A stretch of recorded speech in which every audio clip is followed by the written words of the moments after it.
Before you go on any ride, it's important to look over your machine and your gear. Let's take a look at some of these now.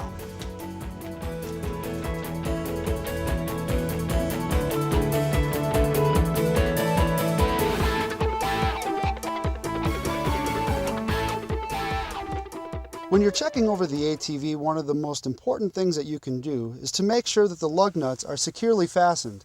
Go through and make sure that each one is hand tight.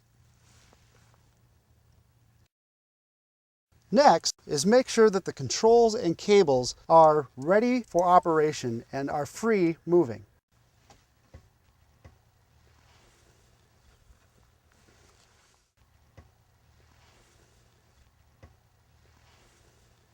As we move to the other side, again, repeat the procedure you just performed.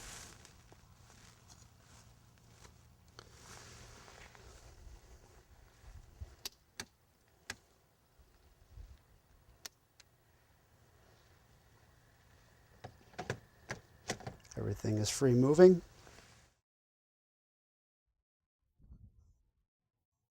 And we got the basics set. When you're looking over the rear of the vehicle, it's important to check the rear differential fluid, your drivetrain, suspension, and frame. The part of the ATV that most likely will encounter damage is under where you can't see it. Make sure to visually inspect every component before going out on a ride. One of the most important features is your taillight. Make sure that it's operational and can be readily seen, so nothing's hanging in the way. Don't forget to check your lights before a ride, and while you're riding, make sure that the lights are on for increased visibility. Before going on any ride with the ATV, you always want to check the tire pressure. The tire pressure gauge is a low pressure gauge and can be found on the ATV. Let's take a look.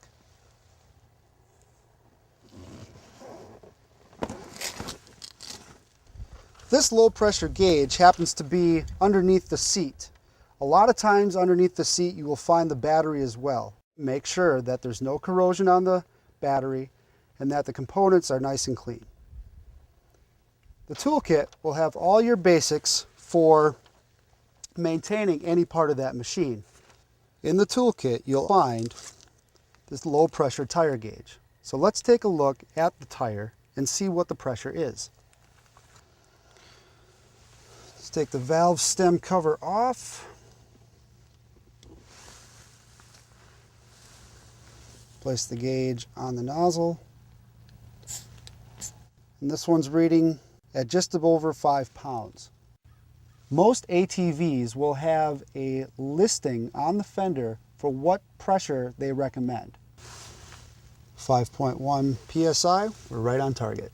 Now that the rear are done, we're going to do the front. It's always important to do all 4 tires. Now let's check the oil and gas. On this particular model, you have to pop out an engine cover. Go ahead, pop them in the shot. Pop.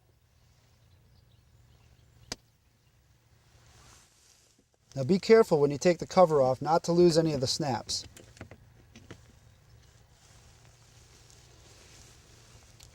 Underneath you'll find your dipstick on this model. Remove the dipstick and check to see that there's adequate oil. For your specific procedure, check your owner's manual on how to read the oil gauge.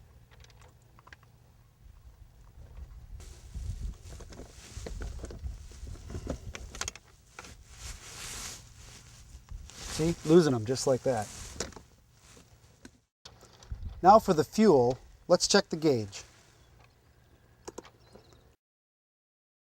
The gauge here shows that we're almost out of gas, so we should refuel before we go out on the trail. We know this particular model needs fuel. The gas tank is no longer up where it traditionally was.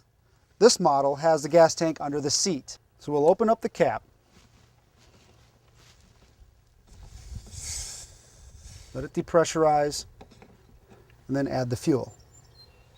Packs like these are an excellent accessory to have when riding. Some of the things that you carry in a pack like this would be a first aid kit, different types of gear for different riding. This happens to be rain gear.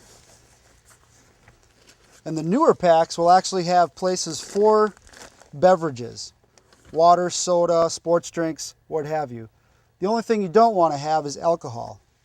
Regardless of where you're going to go to ride, be sure that you have permission before you go on that ride. Check your destination and make sure that the riding area is open. Be sure to update your US Trail Map software and check with the local club before going.